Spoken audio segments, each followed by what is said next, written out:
बिस्मिल्लाहिर्रहमानिर्रहीम। अस्सलामुअलैकुम दोस्तों, आज हम बात करने जा रहे हैं PP 272 मुजफ्फरगढ़ के इलेक्शन के हवाले से।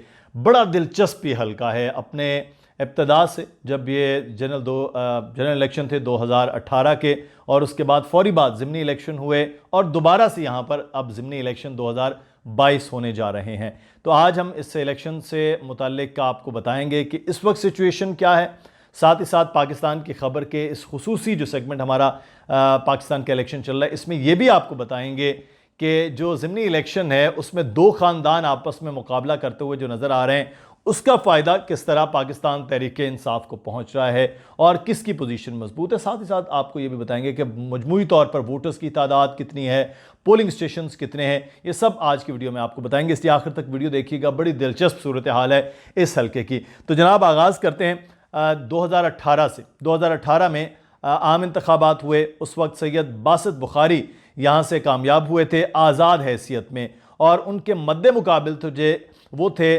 मोहम्मद ज़िया-उल-हक खान। अच्छा, अब दो बड़े ख़ानदान हैं यहाँ पर, एक जतोई ख़ानदान है, दूसरा सैयद बरादरी है। तो ये ख़ानदानों का भी बहरहाल एक ख़ासा मुकाबला यहाँ पर रहता है। लेकिन दिलचस्प सूरत हाल ये है कि पाकिस्तान तहरीक इंसाफ उस वक्त जो है वो सेकंड नंबर पर थी, ज़िया-उल-हक खान साहब, और पहले नंबर पर थे बासित बुखारी साहब। उसके बाद क्योंकि वो NA की सीट से भी कामयाब हुए थे और PP की सीट से भी कामयाब हुए थे, तो उसके बाद उन्होंने नेशनल असम्बली की सीट बरकरार रखी और जो सूबाई असम्बली की सीट है वो उन्होंने छोड़ दी। लेकिन सूरत हाल दिलचस्प ये है कि मोहम्मद अब्दुल्ला फ़हाद, जिनका ताल्लुक MMA से था, उन्होंने उस वक्त थर्ड नंबर पर वोट हासिल किए थे और उनके वोटों की तादाद थी 17,091, जबकि ज़िया-उल-हक खान, जिनका ताल्लुक पाकिस्तान तहरीक इंसाफ से था, उनके वोटों की तादाद थी 18,227, और जीतने वाले बासित सुल्तान बुखारी साहब के वोटों की तादाद थी 23,649। तो ये 2018 का इलेक्शन का नतीजा रहा था, जिसके बाद ज़िमनी इलेक्शन जब हुआ है तो सूरत हाल बड़ी दिलचस्प होगी। ये वो हल्का था जहाँ पर माँ और बेटा आमने सामने आ गए थे और उनका मुकाबला हुआ। अच्छा, यहाँ पर सैयदा ज़हरा बतूल साहिबा, जो सैयद बासित बुखारी की वालिदा हैं, वो इलेक्शन लड़ रही थी उस वक्त पाकिस्तान तहरीक इंसाफ के टिकट से, और आज़ाद उम्मीदवार की हैसियत से उनके सगे बेटे जो सैयद हारून अहमद सुल्तान हैं, और वो इलेक्शन लड़ रहे थे, और उनका जो वोट था वो 18,825 था। सैयदा ज़हरा बतूल जो कामयाब हुई, उस वक्त उनका वोट जो थे वो थे 27,773। तो ये वोटों की तादाद ज़िमनी इलेक्शन 2018 जो अक्टूबर में हुए थे उसमें उन्होंने कामयाबी हासिल की। अब 3.5 पौने 4 साल पाकिस्तान तहरीक इंसाफ के साथ रहने के बाद ये ख़ानदान छोड़ गया और पाकिस्तान मुस्लिम नून में शामिल हो गया। मरकज़ में सैयद बासित बुखारी और सूबे में उनकी वालिदा। और अब जो सिचुएशन है, फिर जब वो डी-सीट कर दिए गए कोर्ट की जानिब से, तो उसके बाद फिर ज़िमनी इलेक्शन का अनाउंस हो गया। अब उनकी वालिदा नहीं बल्कि उनकी जो अहलिया हैं वो इलेक्शन लड़ रही हैं, और उनकी अहलिया सैयदा ज़हरा बासित बतूल वो पाकिस्तान मुस्लिम नून के टिकट से इलेक्शन लड़ रही हैं, जबकि अब जो है वो मुअज़्ज़म जतोई, सरदार मुअज़्ज़म जतोई जो हैं, वो अब पाकिस्तान तहरीक इंसाफ के टिकट पर इलेक्शन लड़ रहे हैं। तो अब खासा दिलचस्प मुकाबला है। लेकिन इस मुकाबले में एक और चीज़ सामने आ गई है। दोबारा से सैयद हारून सुल्तान बुखारी जो हैं वो इलेक्शन में आज़ाद हैसियत में फिर आ गए। यानी पहले वो अपनी वालिदा के मद्दे मुकाबले आए थे, अब वो अपनी भाभी के मद्दे मुकाबले इलेक्शन लड़ रहे हैं 2022 के इस ज़िमनी इलेक्शन में। इससे हुआ क्या है?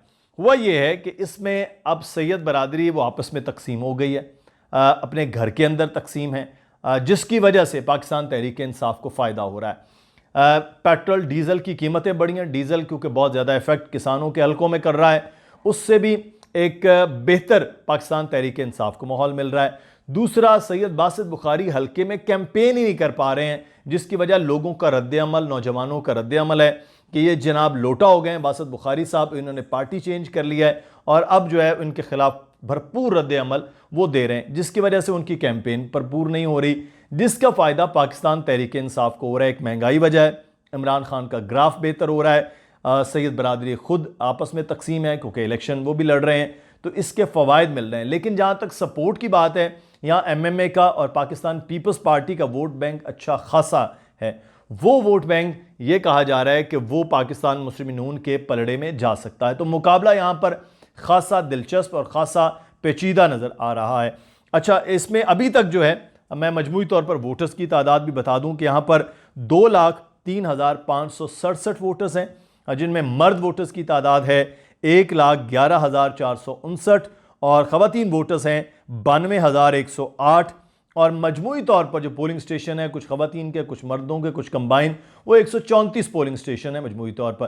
तो अब ये देखना है कि इस हलके में पाकिस्तान तहरीक इंसाफ, जिसको अभी तक बरतरी हासिल है इसलिए कि वहाँ ख़ासा रद्द-ए-अमल आ रहा है, वो जो लोटा या मुनहरिफ या जो भी कह लें आप, उनकी वजह से, और दूसरा जो पाकिस्तान तहरीक इंसाफ का ग्राफ बेहतर होने और महंगाई की वजह से। तो ये अब देखना ही है कि इस हलके में अब नतीजा क्या जाता है। लेकिन हमारे सर्वे, हमारी प्रेडिक्शन के मुताबिक यहाँ पर जो तनासुब है जीत का वो तकरीबन है 50 से 55% पाकिस्तान तहरीक इंसाफ का, जबकि जो ग्राफ है पाकिस्तान मुस्लिम नून के जीतने का वो तकरीबन है 30 से 35% और 10% पाकिस्तान जो आज़ाद उम्मीदवार सैयद हारून सुल्तान बुखारी हैं वो वोट ले जाएंगे। तो ये वोटों का रेशो है जो इस वक्त इस हलके में चल रहा है।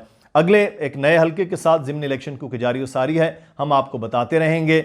मुदस्सिर इकबाल को इजाज़त दीजिए, हमारे चैनल को सब्सक्राइब ज़रूर कर दीजिएगा और बेल आइकन को भी दबाइए ताकि आप तक तमाम ये हलकों की वीडियोज़ पहुँचती रहें। अपना ख्याल रखिएगा। अल्लाह हाफ़िज़।